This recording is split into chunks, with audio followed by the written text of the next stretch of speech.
Beleza, galera massa, muitíssimo bom dia cidade, bom dia público, amigo que ouvinte, que nos escuta através do aplicativo Rádiosnet, através do nosso site da Rádio Moral Web e também nos assiste também a partir de agora através da live no nosso Face, tá bom? O programa Elifran Moral está começando, o programa deste sabadão, dia 29 de novembro, o ano é 2025 ainda, viu? E a gente estamos por aqui com mais uma edição do programa. Hoje o nosso convidado, como a gente tinha anunciado durante a semana, é o advogado Dr. Sebastião Figueiredo, né? Que está com a gente aqui no programa hoje. Veio trazer o seu bom dia, falar um pouquinho sobre sua trajetória e a gente conversar, bater aquele papo, né? Sobre outros assuntos, né? Vai ser um papo, eu acredito que seja um papo bem, né, distraído, não é isso? É um papo que vai nos trazer também informações e saber um pouquinho também da vida do nosso amigo Dr. Sebastião Figueiredo. Quer dizer para ele que é um prazer estar recebendo ele aqui. Primeiro que ele é um conterrâneo da gente, não é isso? Os pais dele, assim como os meus pais, sempre morou ali no sítio de Timbaúba. E segundo que ele é uma pessoa muito atenciosa com o trabalho da gente. Então é um prazer estar recebendo ele. Registrar aqui, antes de trazer o bom dia do doutor, registrar a presença do meu amigo Abdias, vereador aqui em Nazarezinho, e minha sobrinha Aline, que sempre está com a gente todos os sábados. Doutor Sebastião, bom dia, seja bem-vindo à Rádio Moral Web. Bom dia, meu amigo Elifran. Bom dia aos seus colaboradores, Aline aqui presente. Bom dia, meu amigo Abdias Pereira aqui presente. E, inicialmente, Elifran, eu queria lhe agradecer pelo espaço, né? Tantas vezes eu fiquei de vir aqui e até então não tinha havido essa possibilidade, mas hoje, felizmente, deu certo e eu sou muito grato pela sua consideração, muito grato pelo espaço que você me concede. Embora normalmente se faz entrevista com pessoas famosas, eu me acho uma pessoa tão comum, mas enfim, estou aqui com o maior prazer para a gente ter uma conversa descontraída. E como nós havíamos acordado antes, não vamos falar de trabalho hoje não. Podemos até agendar outras entrevistas para poder falar de trabalho, de assuntos profissionais, notadamente com relação ao direito previdenciário, que é uma coisa muito ampla. Então, assim, você abrir o microfone para falar de direito previdenciário, fica uma coisa muito ampla. Eu aconselharia, se eu tiver que voltar aqui outra data, seria a gente fazer programas por assunto. Escolhe um assunto no programa, faz, escolhe um tema no outro programa, faz, e assim vai. Mas aí vamos ter essa conversa descontraída, e estou aqui à sua disposição. Um bom dia especial aos seus ouvintes aqui, os meus irmãos conterrâneos aqui do Nazarezinho. Beleza. Então, doutor Sebastião, para a gente começar esse bate-papo, como diz nos podcasts que a gente vê por aí, aqui é um estilo podcast, vamos começar lá do comecinho, não é isso? Gostaria que você falasse para os ouvintes e telenautas como tudo começou, fala um pouquinho aí, como foi a sua infância e adolescência para a gente conhecer. Elifran, eu gostaria de me reportar até um pouco antes, porque assim, tudo começou com a história do meu avô, Antônio Trajano. Eu creio que você é mais jovem do que eu, não tenha conhecido, mas meu avô Antônio Trajano, junto com o pai dele, o Matias Borges, eles foram os desbravadores aqui do Alto Sertão, aqui na região sul de Nazarezinho, ali, Timbaúba, Olho d'Água. E naquela época, a condição era muito adversa. Chegaram aí nessa região, uma terra árida, sem água, sem nada, e habitaram ali. E meu avô Antônio Trajano, ele foi um homem à frente do seu tempo, porque naquela época, sem estrutura nenhuma, ele conseguiu montar a indústria de farinha, montar a indústria de cal, criações de gado, e chegou a ser muito bem sucedido, né? Formou sua família, e aí depois tiveram muitos filhos. Os filhos não tiveram a mesma visão que tinha meu avô, e aí ficaram todo mundo em dificuldade. E a minha vida, quando eu nasci, por ser um dos netos mais jovens de Antônio Trajano, a vida já era mais adversa, mais limitada, e foi uma infância difícil ali na Timbaúba.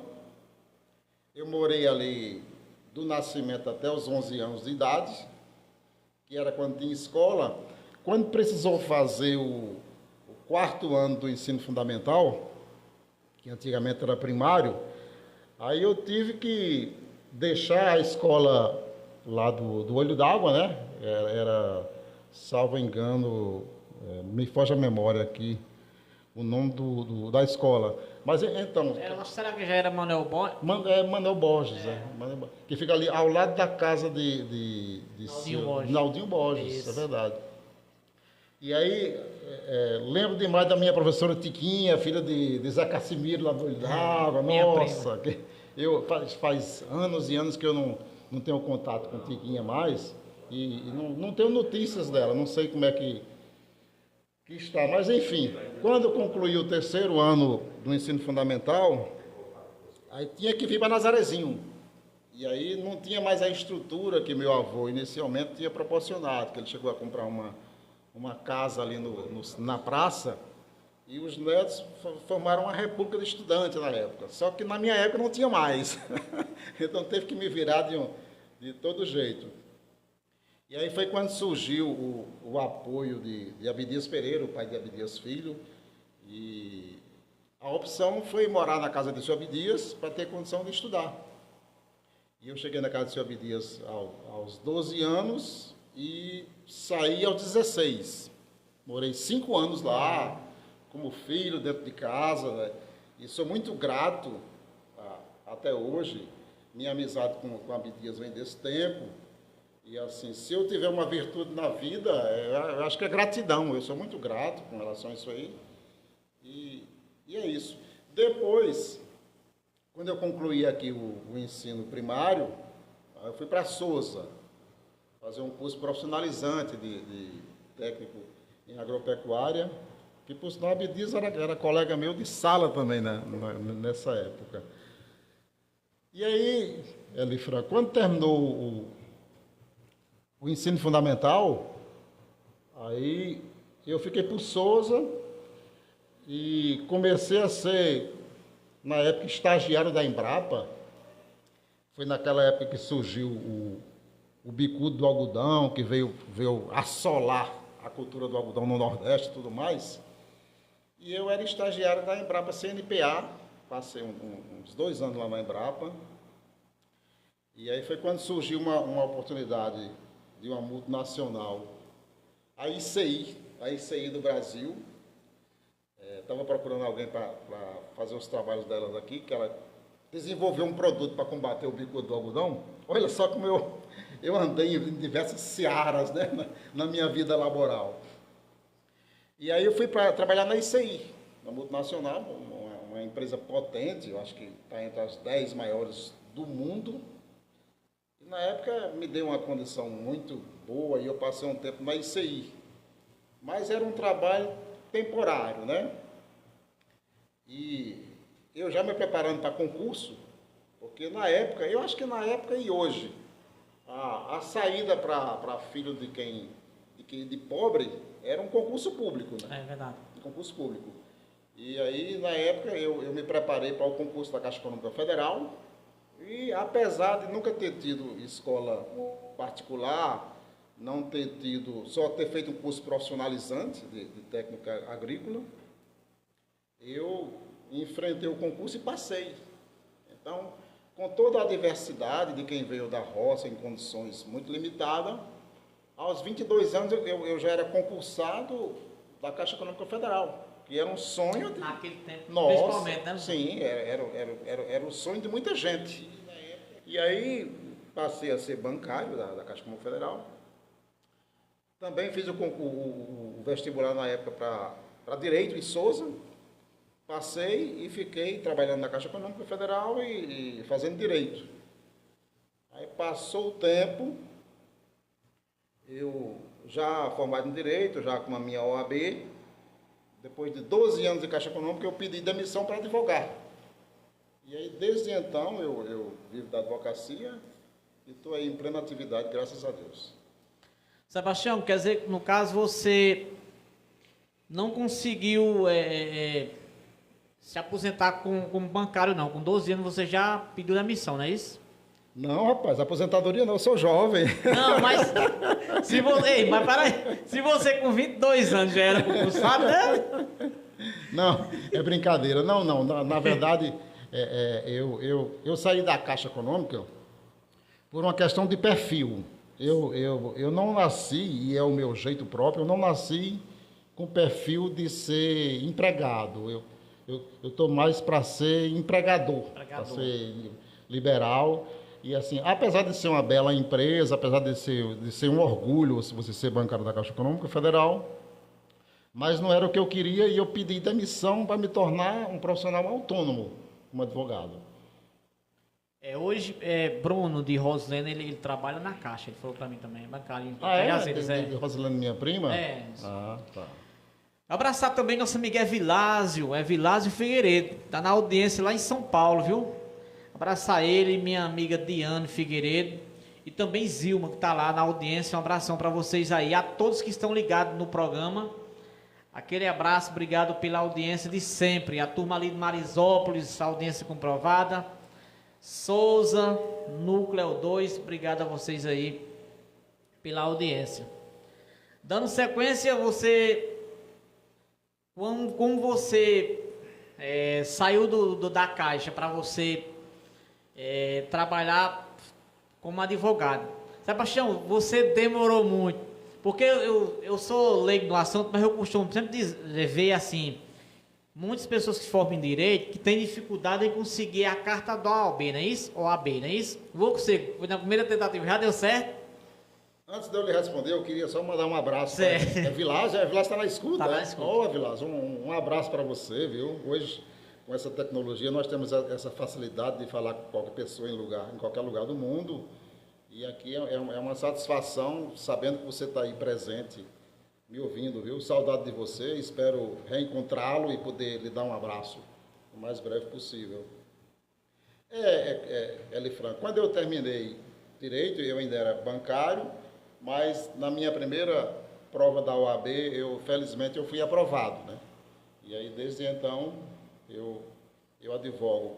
E assim, não foi uma decisão fácil, você largar um emprego bom, com todas as vantagens de um bom plano de saúde, de uma estabilidade financeira, de um salário que eu considero baixo, mas para a realidade do mercado é bom e tudo mais. Foi uma decisão difícil, mas eu acho que na minha vida eu tenho pecado muito por ações, nunca por omissões. Quando eu quero uma coisa, eu vou para cima. Eu tive coragem de fazer isso e fiz e não me arrependi.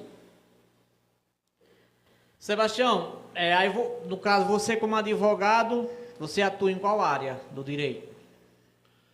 Elifran, quando eu iniciei, a gente inicia, todo advogado quando inicia sua advocacia, a gente faz o genérico, né? Faz o genérico. Depois eu fui me especializando em direito previdenciário, até pelo local onde você mora, a região onde você mora, né? Eu morava em Souza, e, como você sabe, o Alto Sertão não é uma região de grandes indústrias. Então, a área que tinha e até hoje prevalece é a questão social, são os direitos sociais, os direitos previdenciários. E assim, de nada adiantava eu me especializar em direito tributário, por exemplo, para grandes empresas, diante da realidade onde eu morava. Então, fiz com muito gosto, até hoje tenho. Eu me especializei em direito previdenciário, né? E aí abrimos nosso escritório em Souza. Com pouco tempo nós ampliamos nossas áreas de fronteiras e o estado da Paraíba tem 223 cidades. Das 223 cidades, nós somos conhecidos e atuamos em cerca de 86 cidades, até hoje, né? Depois eu mudei para João Pessoa faz aproximadamente 8 anos. Eu já tenho um escritório lá em João Pessoa faz 15 anos, mas era uma coisa tímida.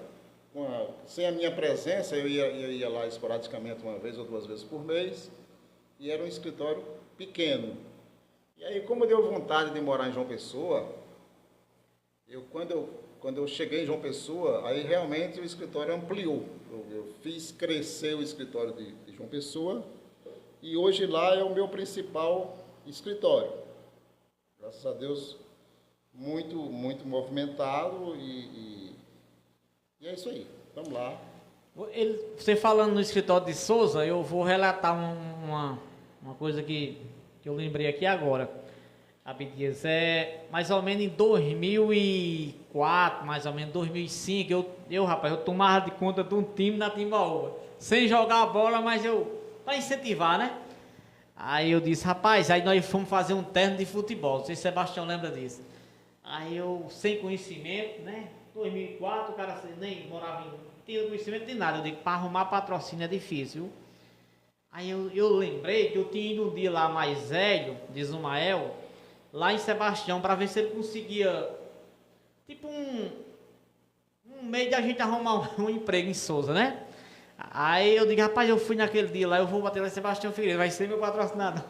Eu não lembro, rapaz. Sinceramente eu não lembro. E eu contei até a coleguinha depois, rapaz. Aí eu cheguei lá, tinha mais ou menos, Abdias, umas 12 pessoas para entrar para falar com ele. Acredito que clientes, né? Aí eu cheguei lá, eu disse com a recepcionista, amiga, tem como eu falar com o doutor Sebastião agora? Ela disse, só se o senhor aguardar. Eu disse, é porque eu moro lá no Timbaúba e eu tenho até um recado do irmão dele, Jacinto, para dar. Aí já entrou direto. A mulher disse, não, você... Peraí. Aí eu entrei direto, rapaz. Aí o colega me disse, mas rapaz, tu roubou minha filha. Eu disse, não, mas não foi pra coisa ruim, né? Aí cheguei lá e falei com o Sebastião e eu lembro que ele deu o patrocínio naquele dia e nós fizemos o terno, rapaz, pra Timbaúba. Olha só, rapaz, isso mais aí, de 20 anos. Isso aí é gratidão de sua parte, viu? Certeza. Mas eu nem me lembrava desse fato. Mas assim, quando vem alguém daqui do Nazarezinho e me procura lá em Souza, quando eu morava em Souza, eu sempre dei muita atenção. É verdade. E quanto mais humilde a pessoa for, mais eu procuro acolher e dar atenção. Também em João Pessoa, quando eu reencontro alguém ali casualmente, precisa de alguma coisa, eu tenho o maior prazer em poder ajudar e tudo mais. Mas eu não lembrava desse detalhe. Foi. Então hoje, já quando eu vou, às vezes, eu vou à tardinha lá para colega, nós fala nessa assunto, diz, mas rapaz, você toda a vida foi espertinho. Ó, se esse seu time ganhou algum campeonato e teve alguma premiação, eu quero a minha parte agora também. Não, eu não. Vamos ouvir agora meu amigo Ronivon, trabalha comigo aqui, faz parte do programa de esporte, ele mandou um áudio aqui. Bom dia, meu amigo. Bom dia, meu amigo Elifran. Bom dia a todos que estão na audiência desse maravilhoso programa, na Rádio Moral Web. Estou passando aqui para registrar aí a minha participação, né? Parabenizar aí o advogado doutor Sebastião, tá aí no seu programa. Você que nas manhãs de sábado traz informação, entretenimento para todos os seus ouvintes. Um abraço aí a todos os amigos do rádio, do programa do Moral. Um abraço a Vânia, Bonfim, professor Raimundo, enfim, a todos que estão na audiência, né? Estamos aqui, né? Hoje a gente não pôde estar aí no programa, né? Devido ao compromisso com o projeto social Camisa 10. Estamos aqui na cidade de Vierópolis, jogando a competição do Garotão, Sub-17. Mas, se Deus quiser, próximo sábado a gente vai estar de volta aí. Estaremos com um convidado especial. Na semana a gente vai fazer a temática, as tratativas, e a gente vai postar nas redes sociais aí o convidado especial, beleza? Então, forte abraço aí a você, Elifran, e um bom dia a todos. Obrigado, meu amigo Ronivon, pela participação. Então, para a gente concluir aqui, já que a gente está falando sobre gratidão, né, Sebastião? Agradecer também aí a você por ter mais uma vez agradecer a você por ter nos presenteado com ar-condicionado, né? Como eu falei no vídeo que eu postei, até então a gente tá com 5 anos já da Web Rádio, mas a gente ainda não tava podendo, não tinha condições ainda de comprar um ar. A gente tava com um ventiladorzinho aqui, né? E você mandou esse ar pra gente, já mandou instalar e eu quero agradecer pessoalmente aqui a você, que Deus abençoe sempre sua trajetória e sua vida pessoal. Imagina, para mim é uma satisfação poder ter contribuído de alguma forma, mesmo que singela, Elifran, para a melhoria aqui do seu estúdio. E assim, eu queria aproveitar também e lhe dar os parabéns, porque eu nunca imaginei um dia ser entrevistado por um filho de Severino Firmino, né? E assim, uma coisa muito potente hoje em dia é a questão da comunicação. Você ter comunicação, ser comunicativo como você é uma coisa muito, muito boa, viu? E parabéns para você por isso. Eu já tinha ouvido falar muito na Rádio Moral Web e tudo mais, e eu tinha uma certa curiosidade e admiração por você, mesmo sem a gente ter contato. Eu acho que devido ter saído muito cedo lá da Timbaúba e aqui de Nazarezinho, e você ser mais jovem, aí quase não teve contato. Não. Contato só depois que você já estava morando em Souza. Né? Mas assim, parabéns. Muito obrigado. Você. Vamos à luta, né? Quando a gente faz o que a gente gosta, né? A gente sempre luta. Elifran, eu queria só deixar um registro antes que eu me esqueça, que é o seguinte, olha só, eu nunca tive escola particular, mas eu reconheço o esforço e a competência dos professores aqui de Nazarezinho, que eram na época servidores do Estado, que ensinavam aqui na escola Francisco Lins, né, Midias? Manuel Mendes Manuel Mendes e depois Francisco Lins. Mas assim, na época, Elifran, com toda a precariedade, mas os professores aqui de Nazarezinho, eu não sei se você sabe, acho que você sabe mais do que eu, Nazarezinho é um reduto de intelectuais, né? É verdade. E assim, nossos professores aqui, por onde eu andei depois e por onde eu estudei, eu não encontrei nenhum com o nível dos professores daqui. A professora Ilzenei Mendes Campos, a professora Ilzanete, é exímia professora de português, domina completamente o português. Eu lembro de todas elas, viu? Matemática, Desterro, né? A esposa de Antônio Major, as três irmãs, Lilia, Carminha e Fransquinha.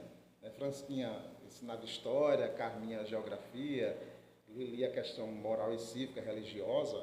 Mas assim, eram educadoras exímias. Eu acho que, até sem querer desmerecer quem é professores hoje, mas até hoje eu não vi ninguém com o nível desses professores aqui. A professora Gorete, de inglês e tudo mais. E assim, se eu esqueci por acaso o nome de alguma, me perdoe, mas eu faço questão de registrar isso aqui. Porque eram escolas públicas em condições precárias, mas o nível era alto. A gente saía com uma bagagem boa quem queria estudar, viu? Sebastião, o esposo da merendeira que trabalha comigo lá, Rosalvo, ele fala, rapaz, que estudou com vocês. Talvez vocês não lembrem dele. Ele disse, lembra de Abdias, lembra de Salvão, lembra de você, lembra do irmão de Abdias também. Ele é aqui de Nazarezinho? É de Souza. Será que foi na escola agrotécnica? Na agrotécnica foi, Rosalvo. Eu... Hoje ele trabalhou um tempo tinha o trem, né, daqui na estação ali. Sim, ele trabalhou lá inclusive se aposentou por lá, pela ferrovia lá, né? Ah, legal. Aí hoje quando ele veio, ele diz: "Ei, caba de Nazarezinho, lembra, falei vocês tudinho aqui". Que legal. E vou soltar aqui 2 áudios, Sebastião. É um do comunicador Carlos José, lá de Marisópolis. Conheço demais. Carlos José? Antes de você soltar os áudios, Elifran, para a região inteira aqui do Alto Sertão, eu fiz muita amizade, sabe? Marisópolis eu tenho muitos amigos, enfim, todas as cidades, Aparecida, Santa Cruz, São Francisco, e assim, graças a Deus, por onde... São 86 cidades que eu me dou o luxo, o prazer de chegar em qualquer uma e todo mundo me conhecer. Eu chegar na praça principal e todo mundo me conhecer. Eu fico muito feliz com isso. Então vamos lá ouvir Vamos o ouvir. áudio de Carlos. Carlos José, em seguida Vânia, lá de Feira de Santana, na Bahia. Bom dia, meu amigo Carlos. Bom dia, meu caro amigo Elifran Moral, todos aqueles que se encontram na audiência desse programa maravilhoso, que hoje traz uma pauta muito importante, né? Que é a pauta do direito, né? Trazendo esse brilhante advogado, ex-bancário, né? Doutor Sebastião Figueiredo, que tem relevantes serviços prestados a Souza e a toda a região, inclusive aqui a Marisópolis também. Doutor Raimundo é uma referência, né? Diga-se de passagem, em todas as causas, né? Principalmente na questão trabalhista e previdenciária, né? Quero parabenizá-lo, dizer que nós temos bons advogados, né? Senhores do direito, e que muito protegem, né? a sociedade. Eu queria fazer uma pergunta ao doutor Raimundo, doutor Sebastião, perdão. Doutor Sebastião, há um perigo, né? De uma quebra generalizada no INSS. Eu, no meu caso, eu tenho carteira assinada, né? Falta ainda 7 anos, né? Muitas notícias, o senhor sabe muito bem que há muitos fakes, né? Fake news, muitos contraditórios, né? A questão da política se sobrepõe a tudo isso, sobre a questão do INSS, fraudes, né? Começa agora da Associação de Pescadores e muitas outras que vêm ao longo do tempo. Por isso que eu lhe pergunto, doutor, será que pessoas como eu, que tenho 57 anos, e outros colegas, né, que são carteira assinada, até mesmo o próprio trabalhador rural, há um perigo de não chegarmos a ter esse benefício devido a uma quebradeira, uma morte súbita do INSS? Fica aqui o meu agradecimento e parabéns a você, Elifran, por uma importante pauta, que com certeza nós somos muito carentes de informação nesta área previdenciária. Tá bom? Um abraço, doutor Sebastião Figueiredo, tudo de bom, volte sempre, isso é muito importante, é salutar, principalmente para o homem do campo, aquele que não tem a informação precisa. Um abraço, um bom dia, um bom mês de dezembro, um Feliz Natal, um ano novo cheio de paz. Valeu, meu amigo Carlos. Daqui a pouquinho o Sebastião vai responder ele. Sebastião, vamos passar o outro áudio, beleza? Pronto, responder ele. Bom dia, Carlos. Prazer falar com você, rapaz. Quanto tempo, mesmo a gente não nos encontrando frequentemente, mas você é daquele tipo de pessoa que a gente passa 10 anos sem nos ver e quando se encontra, dá um abraço e você é um grande amigo que eu tenho aí em Marisópolis. Respondendo sua pergunta, Carlos, eu vou tentar responder de forma mais técnica. É assim, as instituições públicas, elas não são passíveis de falência, não, tá? Nenhuma instituição pública, ela é passível de falência, ela não pode ser decretada falência. O que pode haver é extinção ou incorporação com outra e tudo mais, que não é o caso, né? Eu não vejo assim, não. Agora, sim, eu vejo necessidade de sempre haver reformas, né? O INSS, praticamente metade da população brasileira, cerca de 100 milhões de pessoas, dependem diretamente ou indiretamente do INSS.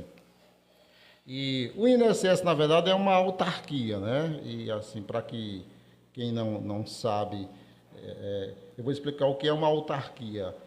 Existem empresas que são criadas unicamente com o objetivo de prestar um serviço à sociedade. Ela não visa lucro. Então, uma autarquia é isso. Por exemplo, o Ministério da Educação. Você sabe que são bilhões direcionados para o Ministério da Educação. E qual é o lucro? Não existe lucro. O lucro é educar as pessoas. O Ministério da Saúde é uma outra autarquia e assim recebe bilhões do Tesouro Nacional para manter a questão da saúde, do SUS no país. E qual é o lucro do Ministério da Saúde? Não tem lucro porque não é para ter lucro, é uma autarquia. Obrigado, Aline. E o INSS também é uma outra autarquia. O INSS não é para dar lucro nem prejuízo.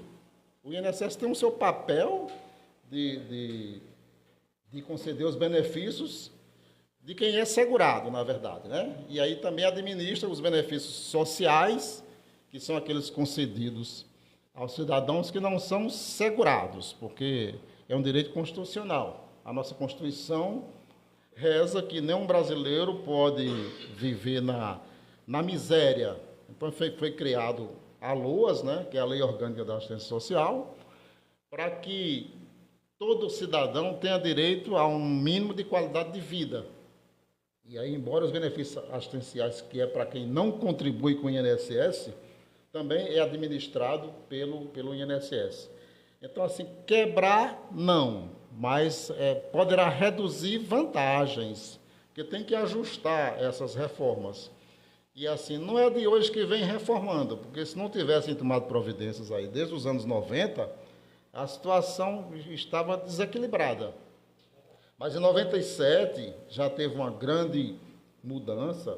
Para você ter ideia, até então, qualquer contribuinte podia passar a vida inteira contribuindo com o mínimo, e quando faltava 3 anos para aposentar, pagava sobre o máximo. E aposentava sobre o máximo. Eu pergunto, quem é que aguenta, suporta um negócio desse? É uma questão atuarial. Não tem cofre que aguente. Então foi reformado e tudo mais. Depois veio a criação do fator previdenciário. E, por último, essa reforma de 2018, com mais significâncias, tudo isso para poder manter o INSS. A questão do INSS está sofrendo, Carlos, com relação a essa disparidade econômica em que se paga mais do que se arrecada, é uma questão administrativa, que sempre foi bombardeada por interesses políticos, na verdade. Me dê só para beber uma água aqui. Desde a criação do INSS, nunca foi levado a sério a administração. Então, assim, como é um órgão também arrecadador, embora seja uma autarquia, né? E, repetindo, as autarquias não visam lucro, visa prestar serviço à sociedade, mas o INSS é uma das poucas autarquias que é alimentada por arrecadações. Então, tem um sistema, é um pouco técnico falar isso, mas tem o tripartite, que o governo alimenta os cofres da Previdência, as empresas alimentam os cofres da Previdência e o cidadão, empregado ou empresário, o que quer que seja. Então, tem muito dinheiro que alimenta também a Previdência. E é muito mal administrada a Previdência. Ela não sabe, não consegue nem cobrar de quem deve.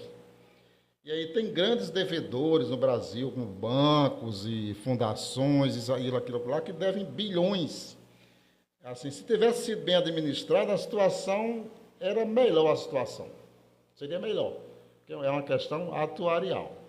Mas, mesmo assim, eu sou otimista, Carlos, de que haverá e deverá ter reformas, mas quebrar não pode, porque é uma empresa pública. A empresa pública não quebra, né? Não pode sofrer processo de falência. Tá bom? Inclusive, era até uma pergunta que eu tinha aqui também, mas já foi respondida. Eu tinha até essa pergunta também a fazer, porque a gente escuta muito, né?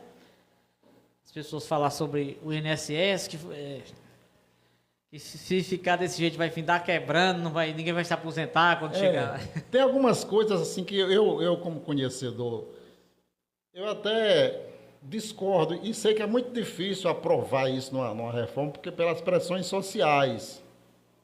Mas, assim, para manter a Previdência, deveria realmente ter Previdência quem paga a Previdência. Porque é uma questão racional, é uma questão lógica e atuarial.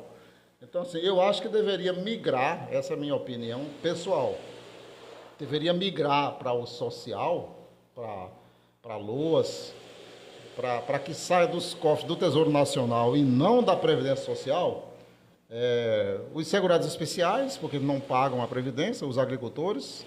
E eu estou deixando bem claro aqui, Abdias, que eu não estou tirando direito de nenhum agricultor.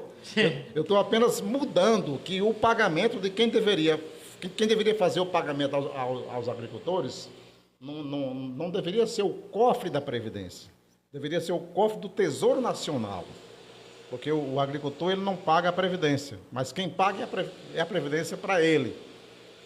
Então, do jeito que o Tesouro Nacional paga os benefícios assistenciais da LOAS, o BPC, o amparo ao idoso, o amparo ao deficiente, também deveria pagar os segurados especiais, né? Os pescadores artesanais, os agricultores, sem alterar em nada o direito, sem diminuir nem um centavo. Mas, assim, existem esses erros administrativos que são ilógicos, que a gente não compreende, mas é isso. Para você ter ideia, a Previdência foi tão sucateada ao longo de sua história que antes era pior do que hoje. Né? Nos anos 70, tiveram muitos avanços com relação ao administrativo, mas antes era imoral. A ponte Rio-Niterói, que liga Rio de Janeiro a Niterói, por exemplo, que gastaram bilhões, foi com dinheiro da Previdência. A Transamazônica foi feita com dinheiro da Previdência. E tudo lá ia lá meter a mão na Previdência. Os presidentes Olha, se eu estou alongando demais, você me interrompe. Mas, assim, os presidentes do INSS, da instituição, foi dado muito a políticos. Não que políticos não possam administrar, mas o político, para administrar uma empresa, ele tem que ser executivo, e não só político. Para administrar uma empresa, tem que ter um executivo. Não é o cara ser político e amanhã ser presidente da Petrobras, do INSS. Não é correto. É correto se, além de político, ele for executivo. Então, por conta disso, tudo isso aí, me perdoe eu tá demorando aqui na minha conversa, Carlos, mas é isso aí. Eu espero ter respondido para você. Beleza, abraçar aqui também a turma lá da Timbaúba tá ouvindo a gente, ó. Abração aqui, nossa amiga coleguinha, né? Jacinto, que é seu irmão. Misa tá na audiência. Meu cunhado Geraldo Alexandre, minha irmã Minelvina, um abração a vocês aí. Estão acompanhando pelo Rádiosnet e Misa tá acompanhando pelo Facebook.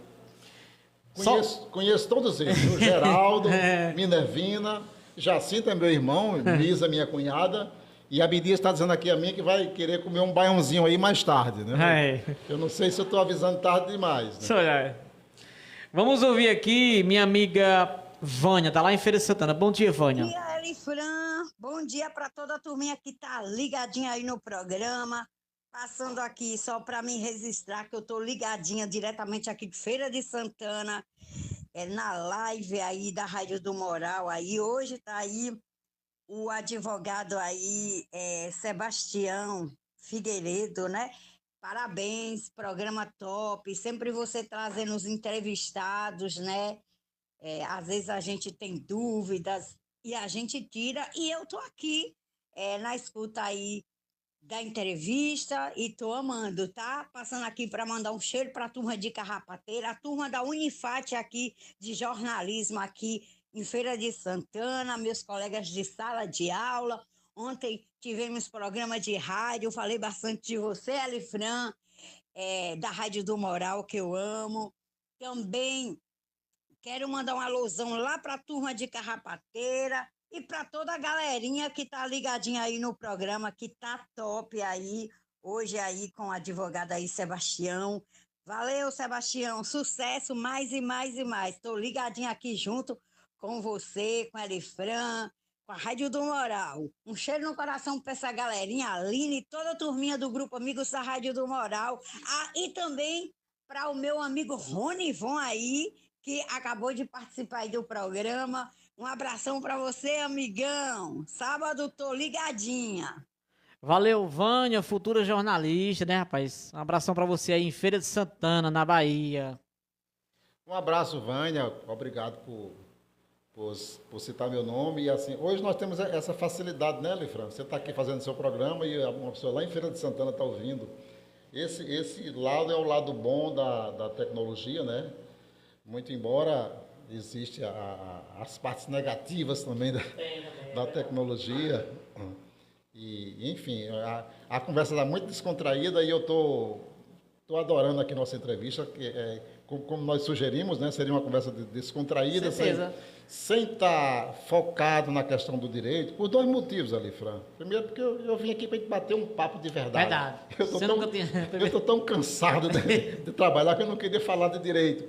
E outra coisa, e aqui na cidade tem bons advogados que podem responder por mim essa questão do direito previdenciário, a exemplo de Antônio Filho e outros mais aqui que eu já ouço falar. Então, assim, tá Tá tudo tranquilo. Sebastião, na sua longa trajetória já, né? Posso dizer assim que você que entregou, né, rapaz? Começou a trabalhar com 22 anos. Você já passou pela sua cabeça algum interesse na política? Você me chamou de velho pela segunda vez. Na terceira eu vou embora. Rapaz. É brincadeira, Elifran. Elifran, a política, nós temos que ter interesse pela política. Nós temos que ter interesse pela política. Assim, eu nunca fiz nem dou valor à politicagem, né? A você dizer isso ou dizer aquilo sem fundamentar, sem dizer porquê. Politicagem fora de mim. Na política, sim, eu admiro demais a política. E eu acho que a política é o instrumento mais eficiente para mudar a sociedade. Não tem nada tão eficiente que busque, que realize os anseios da sociedade se não for através da política. Nem justiça, nem nada que se equipare à política. É uma pena que a maioria da sociedade veja a política como uma coisa negativa, e não é. A política é uma coisa bonita, a política enfim, é um meio de você realizar os anseios da sociedade, daquilo que a sociedade pede, é um meio mais eficiente. E assim, eu, pessoalmente, para cargo eletivo, não, até porque minha vida é muito ativa, eu sempre trabalhei muito, desde muito cedo, e eu acredito que quem se propõe a exercer um mandato eletivo, um cargo político, ele tem que ter tempo para poder desenvolver bem o seu mistério, né, Abdias? Política não é profissão. Você ficar com a profissão política, eu não vejo assim. Eu talvez, futuramente, um dia, eu me propunha a alguma coisa na política com mandatos legislativos. Executivo não, porque eu já estou cansado de trabalhar e eu quero daqui a algum tempo descansar. Porque para mim assumir uma função, um cargo eletivo, um cargo político, eu teria que me dedicar de corpo e alma e é assim que tem que ser feito. É verdade. Quem se propõe a ser político, que faça com gosto, não é fazer pensando em si. Quem tiver vocação, quem tiver aptidão para fazer o bem à sociedade, quem se doar para a sociedade, seja político. Quem não pensar assim, caia fora, vai fazer outra coisa. Você falou um ponto aí, eu ouvindo esses dias o programa de Ademar, e eu já vi Mário batendo na tecla muito, Abdias, com relação ao papel do vereador, né? A própria sociedade, Sebastião, confunde, né? Por exemplo, a maioria acha que o vereador, quando ganha, é para estar arrumando um exame, é para estar dando um remédio. Vou construir, Abdias, tem como tu arrumar um meio de ter? Um exemplo que eu estou dando, se tem Abdias só com... Aí ele falou assim, que o papel do vereador, às vezes, não é exercido, não só por ele, é pela própria sociedade que não entende, porque se o vereador for fazer o papel dele, muito vai dizer assim, aquele vereador não faz nada. É verdade. Só leva nome se doar alguma coisa. Sem falar, Elifran, que a Câmara de Vereadores dos municípios, ele é chamado de Parlamento Mirim. Mirim. É um Parlamento Mirim.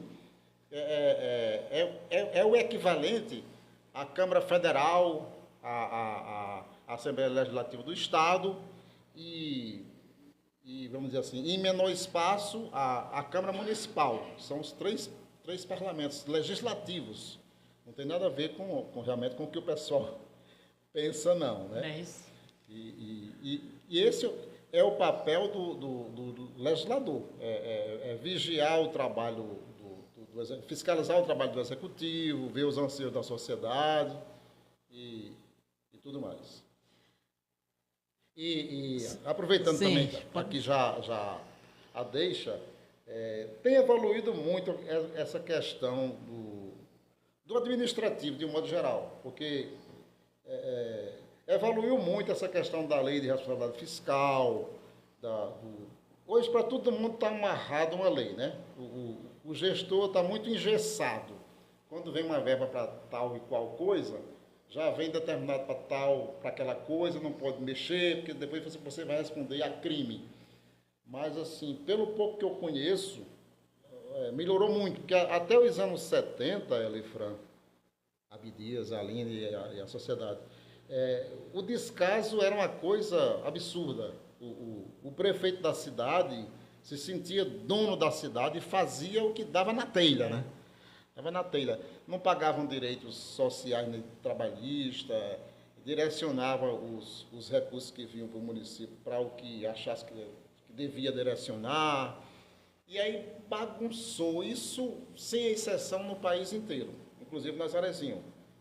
Mas a coisa hoje está muito melhor, está muito mais vigiada, o cara está muito mais limitado para executar aquele chamado direito discricionário, que é aquele que o gestor, de livre, vamos dizer assim, de livre vontade, de acordo com o seu cargo, ele pode direcionar aquele recurso. Mas o resto é tudo engessado, já vem tudo determinando para o fim a que se destina. Então, nisso aí está muito melhor do que antes. É tanto que hoje os municípios, Alifran, me interrompe se eu estiver conversando demais. Não, pode...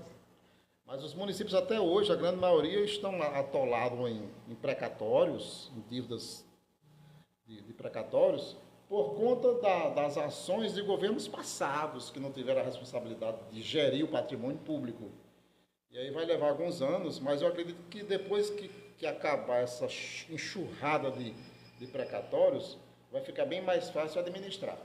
Porque não é brincadeira, tem municípios aí que a sua receita vai praticamente para pagar precatórios e folha de pagamento. Não sobra nada para investir. Verdade. Isso aí, eu sou muito otimista com relação a isso aí. Eu acho que o país tem evoluído e deve evoluir mais. Já que você está falando sobre a política no geral, assim, do país, dê sua opinião com relação ao atual cenário político que atravessa o nosso país. Olha, Fran, é um momento delicado, muito delicado, sabe?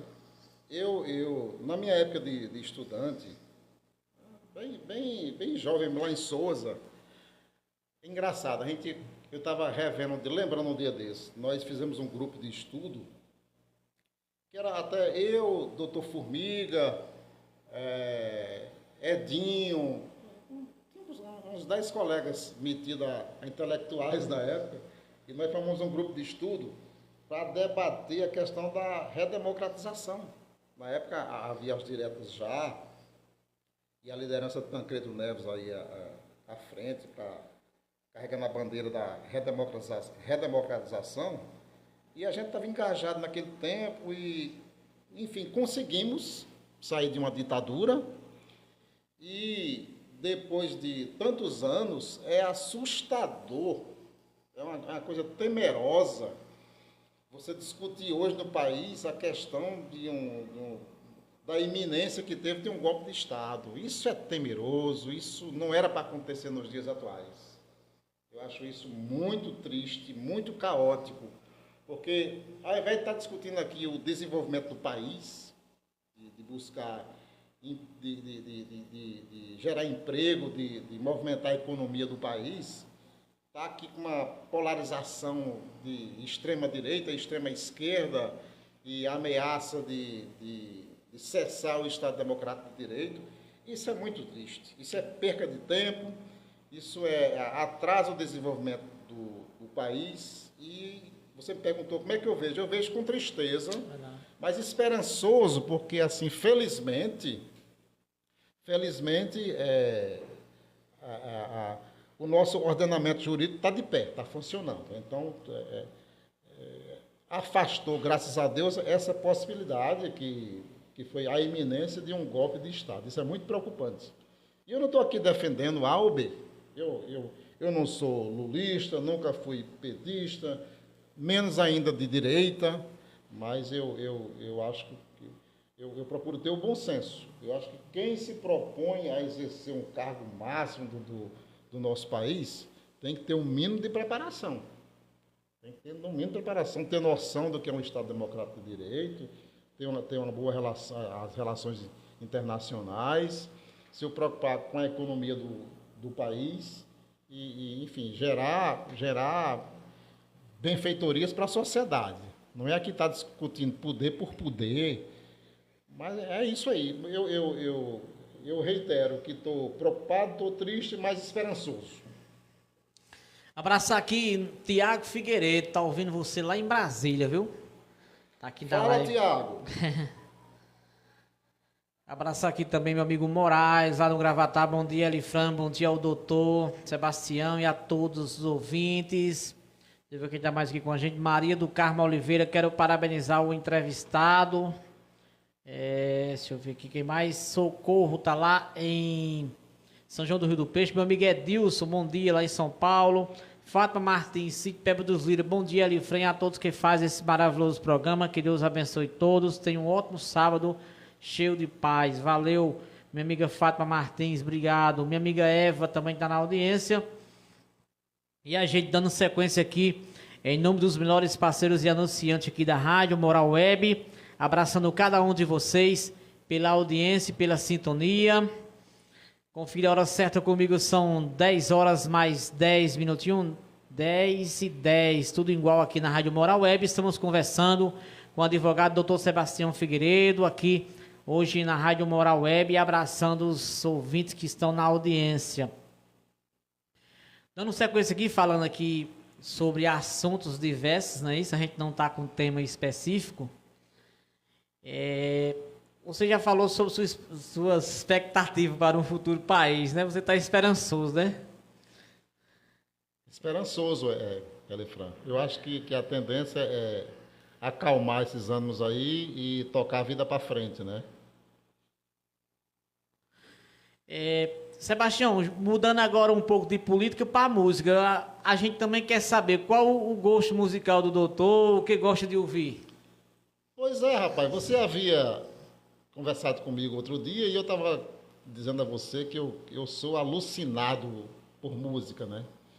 Assim, uma coisa que me faz, que é uma válvula de escape para mim, que faz sair um pouco da minha rotina, é exatamente música. E eu sempre gostei muito de música, né?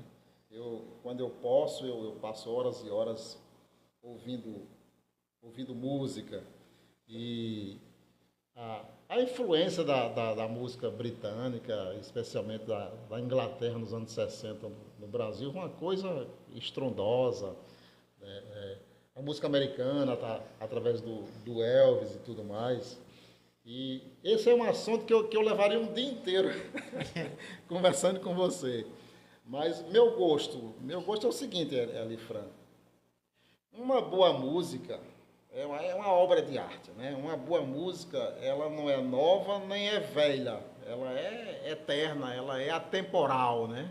Verdade. É tanto que a gente, hoje você para ouvir músicas clássicas de 300 anos atrás, de Mozart, de Vivaldi e tudo mais, que são lindas, uma obra, uma coisa linda, né?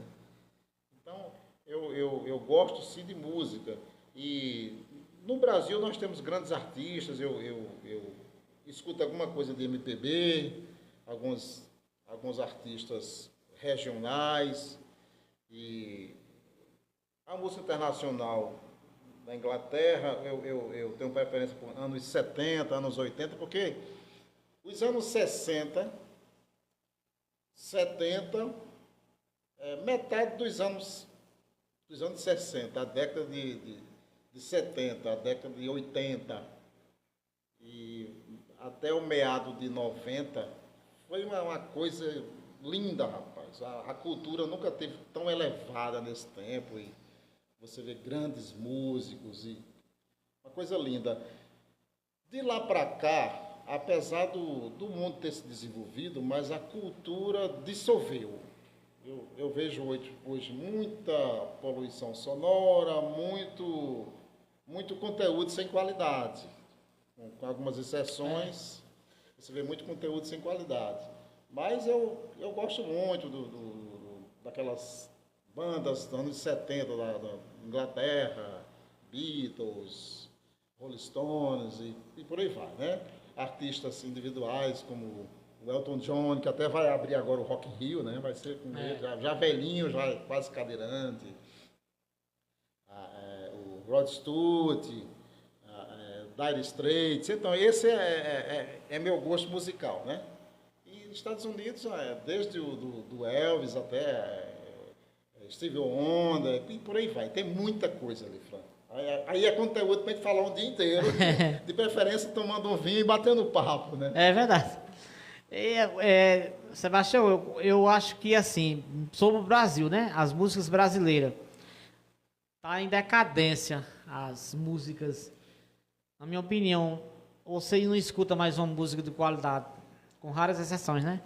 Porque de 2010 pra cá mesmo, a gente vê que as coisas hoje as músicas, você vê a música que tá lá no top 10, pelo amor de Deus, não tem qualidade musical, né? Parece que é uma coisa já combinada pra estar ali, ou é comprada, sei lá. Eu sei que as músicas de qualidade brasileira, que eu gosto muito da música brasileira, eu acho que ficou lá nos anos 90, 80, até 2000 ainda tem umas músicas boas. Elifran, é um negócio engraçado, porque anos 70, por exemplo, havia uma influência muito grande dos artistas brasileiros copiarem artistas ingleses e americanos. Mas mesmo assim, eles faziam as versões, que não eram nem traduções, eles faziam a versão deles. Mas eram músicos excelentes. A gente tem exemplo aqui de 2 grupos musicais ali da Zona Norte, da região da Piedade, ali do Rio de Janeiro, que é por exemplo, o Renato e seus Blue Caps, o The Fivres. Eles faziam versões de músicas inglesas, mas ficavam lindas, muitas vezes mais bonitas do que a música original. E os caras eram músicos de verdade. E assim, antes que eu me esqueça e cometa uma injustiça, eu tinha um amigo aqui em Nazarezinho, que era, nossa, aquele amigo caloroso, que era Bosco do Sax. A gente conversava horas e horas sobre música, e ele era um cara versátil, era um cara que entendia muito, multi-instrumentista, tocava tudo, né, e tudo mais. Mas é isso. Hoje a coisa está muito prostituída, muito banalizada, e você tem pouca coisa que realmente tem qualidade. Mas uma coisa que nos faz bem, acho que quem é mais inspirado diz que leva a Deus, realmente é uma boa música. E curioso o meu gosto por música, eu tenho um ouvido muito aguçado, e parece coisa de doido, mas eu pego uma boa música e eu boto para repetir várias vezes para me acompanhar cada instrumento da música. Você acredita? Eu paro para ouvir uma música, então eu vou ouvir só o contrabaixo da música. Se você já Sim, eu fico só naquele ali. Pronto, volto para ouvir o outro instrumento. Durante a pandemia, todo mundo ficou muito solitário, preso em casa, e eu comprei uns instrumentos, um teclado, uma coisa, e fiz umas aulas de música pela internet, e realmente eu aconselho a todo mundo. A música realmente é uma coisa que faz muito bem para mim. Eu pretendo fazer aula de violão. Pois faça. A música nos faz muito bem. Algumas coisas que a gente faz, Elifran, que não precisa de dinheiro, nada, e nos faz muito bem. É exercício físico.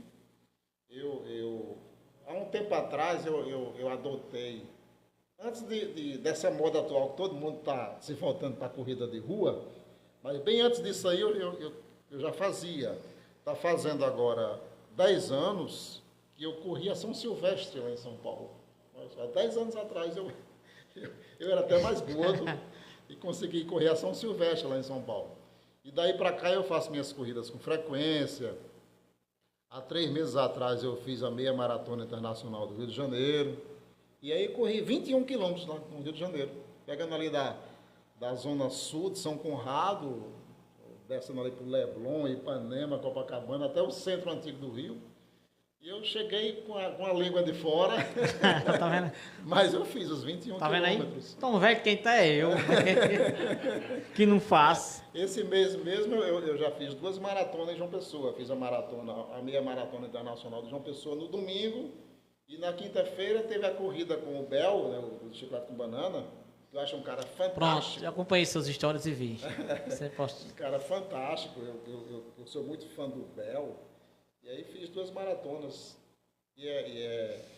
E eu aconselho demais, porque nos faz bem. Para você ter ideia, antes de eu adotar esse hábito de corrida, eu tinha muitos problemas com relação a cálculo renal, crise de amígdalas. Eu acho que a imunidade era baixa.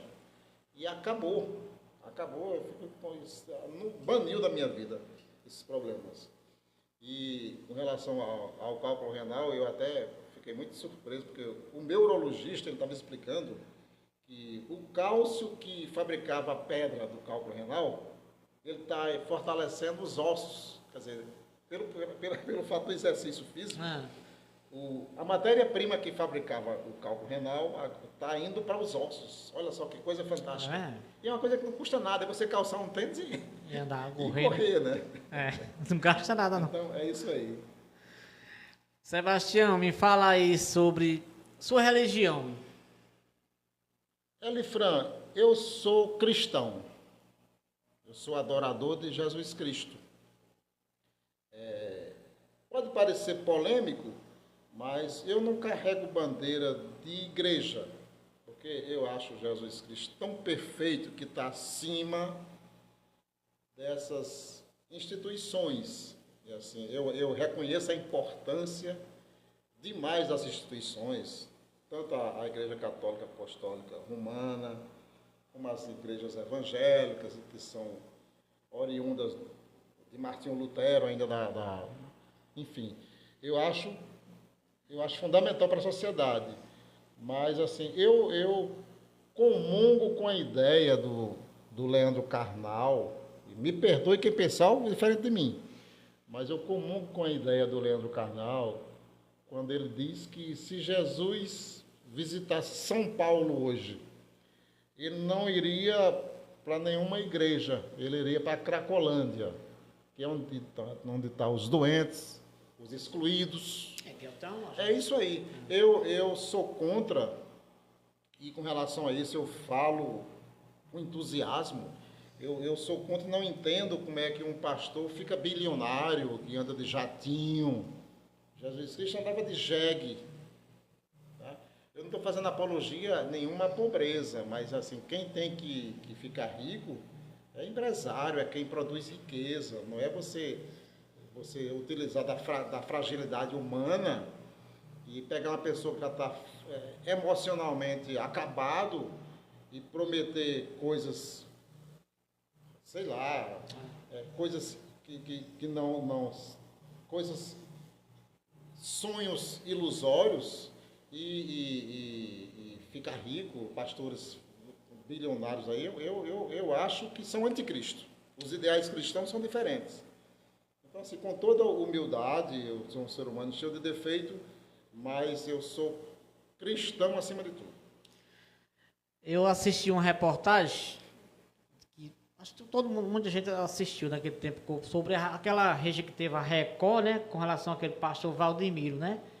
E aí mostrou lá as igrejas dele fechando, porque ele não estava pagando um aluguel em São Paulo. E por outro lado, as fazendas ricas dele, né, rapaz? Tem aquele caso, tem muitos aí. É verdade. Eu vou citar nome que eu não tenho problema nenhum em dizer. Eu sou um cidadão livre, um Silas Malafaia daquele ali, e outros aí. Que cristão é esse? Que cristão é esse que fica ofendendo um, ofendendo o outro, com seus bilhões aí em jatinho, em imóveis, em casa em Miami? Cara, esse aí ele nunca foi cristão. Eu acho uma afronta aos ideais cristãos. Você dizer que é isso, que é um pastor, que é isso, aquilo, lá, quando você está preocupado em juntar dinheiro. Por outro lado, tem grandes pastores, grandes padres. Tenho amigos padres excelentes, que eu tenho a maior admiração. Tenho amigos pastores, que eu tenho a maior admiração. Eu tanto frequento a Igreja Católica esporadicamente, como frequento a presbiteriana, desde que tenha um bom padre, um bom pastor, que eu sinta segurança na pregação e que, enfim, que louve os ideais cristãos. Abraçar aqui nossa amiga Graziela, está na audiência com a gente. Com também meu amigo Anderson, lá no sítio Olho d'Água. Valeu, Anderson, pela audiência. A turma lá do Autoestima, Neudinho, toda a sua família. Vânia voltou aqui de novo. Bom dia, Vânia. Parabéns, Alifrão, o programa tá top, eu amei falando aí das corridas, né, que hoje é a febre, as corridas, e Inclusive, eu vou fazer um programa sexta-feira para a faculdade, um programa de radiojornalismo, e vou trazer, a equipe da gente escolheu falar de esporte, e eu vou trazer as corridas que está acontecendo, como é um rádio comunitário aqui em Feira de Santana, e eu convidei até um influenciador, quer dizer, ele tanto corre como também ele promove as corridas. Seu Instagram tem mais de 15 mil seguidores e ele é jornalista também e o programa vai ser top. E como o advogado aí, Sebastião, falou, é muito bom essa parte aí, eu amo, viu, das corridas. E parabéns, o programa tá top, eu tô amando aqui a entrevista. Valeu, Vânia. Obrigadão você, Vânia. Elifran, sem querer interromper, e já lhe interrompendo, eu sou muito entusiasta dessa questão de incentivar o exercício físico, as corridas. Eu ia até sugerir aqui ao prefeito Marcelo para que promova um evento como esse. E eu cheguei até a pensar, Bidias, sem nem pedir permissão a Zé Lins, mas, rapaz, quem sabe um dia desse aí, eu vou promover uma corrida ali, saindo do olho d'água, lá de Zé Lins. Meu amigo Zé Lins, um abraço para você. E a gente faria aí uma movimentação com o apoio do gestor. Está sussurrando a praça. Pois pronto, era bom do olho d'água, né? Porque do olho d'água para cá deve dar uns 12 quilômetros. Eu faço 21, então eu consigo fazer tranquilo. E aí, eu vou lançar essa proposta aqui pela primeira vez, mas a gente pode pensar nisso aí, Abdias, e promover uma corrida ali, saindo de Zé Lins, a gente dá o nosso apoio e recebe também o apoio aí do gestor na questão da segurança e tudo mais. A gente fazer isso. Vamos lá, Elefran, topa também? Top. Sai umas 3 da tarde. Pelo menos divulgar. Agora, eu não sei não, se eu vou... Vamos sair umas 3 da tarde e chegar na casa de Abdias no início da noite. Aí, né? Aí ele disse que o churrasco é por conta dele. Aí muita gente agora vai. Né? Ih, agora vai. Beleza, abraçando cada um de vocês pela audiência, dando sequência aqui ao nosso programa. Rádio Moral Web. A gente abraça também aqui a turma boa que está ouvindo a gente aí, lá em Cajazeiras. Alô, minha amiga Lucineide do Acordeon, que sempre vem aqui à rádio também fazer um forrozinho ao vivo pra gente aqui. Um abraço pra você. Obrigado, meu amigo fofo, pela audiência. Ao professor e diretor da escola lá que eu trabalho, Elieges de Oliveira. Um abração pra ele aí. Brevemente vai vir aqui na rádio também falar sobre o curso de enfermagem. Um abração pra você aí, Elieges. Que Deus abençoe cada um de vocês aí na cidade de Souza. Parabenizar minha amiga Gilda, que aniversariou ontem, né? Que Deus abençoe a vida dela sempre. Obrigado, Gilda, pela audiência e pela sintonia. Doutor Sebastião Figueiredo, para alguém que pretende cursar direito, qual sua orientação ou conselho você daria? Elifran, para qualquer profissional, quer seja da área de direito, qualquer que seja a profissão, eu acho que tem que ter muito foco, porque a coisa está muito disseminada. Não existe mais hoje nenhuma profissão garantida que garanta o futuro. O que vai prevalecer aí vai ser o valor individual de cada um. Então, eu acho que é um nicho de conhecimento, e conhecimento específico, porque se você terminar direito e você abrir o seu escritório hoje, esperar que alguém, vestir um paletó preto, né? Esperar que alguém vá bater na sua porta para poder pegar uma causa, provavelmente você vai ficar sem causa, porque o mundo mudou e no direito também mudou. Hoje tem que ser uma coisa muito mais dinâmica. E no lugar do advogado fazer tudo, aquele que antigamente colocava uma placa lá no seu escritório, botava lá direito trabalhista, criminal, família, tal, e até previdenciário. Esse está fadado a não obter sucesso. Porque o que eu recomendo é que se especialize numa coisa só. Tenha foco numa coisa só e procure ir além do seu local, onde você, da sua cidade. O mundo é grande, o país é grande. Então, especialize e amplie os seus horizontes. Sebastião, eu pegando o gancho da sua conversa aí, com relação também à rede social, né? Isso, Abdias? Abdias, que é daqui de Nazarezinho, e vou citar aqui doutor Fernando como um exemplo. Doutor Fernando, que é o doutor da Roça, conhecido nas redes sociais, ele também, onde ele anda, ele diz também, ele foi a primeira entrevista que ele deu como advogado quando ele veio de São Paulo, foi lá na NASA, que ele era na NASA FM. E ele também, rapaz, ele é um outro profissional, mas o que destacou mais ele foi a rede social. Ele, como você disse aí, quando ele chegou aqui, ele não abriu o escritório e ficou esperando, não. Ele foi para cima, fazer a divulgação, na rede social, mostrou muito o desempenho, conteúdos bons, né? Que chamou a atenção dos clientes também. Elifran, com relação a isso aí, eu aconselho, porque isso é um caminho sem volta, para quem está iniciando a advocacia e você quer se mostrar, né? Se mostrar para a sociedade. No meu caso, eu sou um pouco avesso às redes sociais, porque expõe muito. E assim, no meu caso, a gente já tem, graças a Deus, um nome consolidado. E eu já estou naquela fase de querer mais puxar o freio de mão, tirar o pé do acelerador. E assim, graças a Deus, a gente não falta trabalho, né? Para você ter ideia, isso sem nenhum ar de arrogância. Mas há 3 meses atrás, eu tive que mandar a minha equipe lá de João Pessoa ficar uns 20 dias sem receber mais nenhuma causa, porque não tinha mais o que fazer, de muito trabalho, de muita coisa já acumulada. Então, assim, eu nem gosto e eu não vou seguir nessa vibe, não. Mas eu aconselho todo mundo a fazer isso, porque é um caminho sem volta. Pronto, escuta, tá interrompendo. E no caso de você é diferente, porque como você falou, você já está no mercado de trabalho há muito tempo. Mas, para quem está começando agora, eu acho, na minha humilde opinião, né? Para quem está começando agora, tem que dar seguiu, porque se não seguir, talvez... É aquilo que eu lhe disse, né? Para quem está iniciando, é um caminho sem volta, tem que seguir esse caminho. Que, por sinal, Elifran, já pegando a deixa, eu queria comentar o seguinte, a humanidade está em fase de transição, né? O homem... Ninguém sabe como é que vai ser, Abdias, Aline, como é que vai ser a humanidade daqui a algum tempo, porque assim está passando por um processo de transição.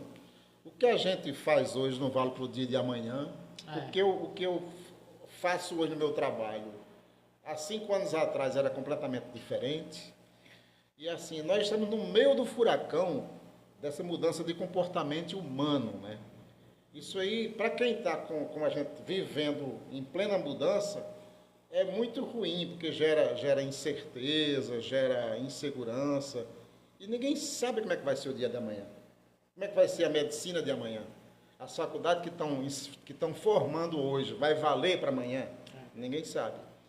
E na história da humanidade, até a Idade Média, vamos dizer assim, o homem viveu 200, 300 anos sem nenhuma novidade.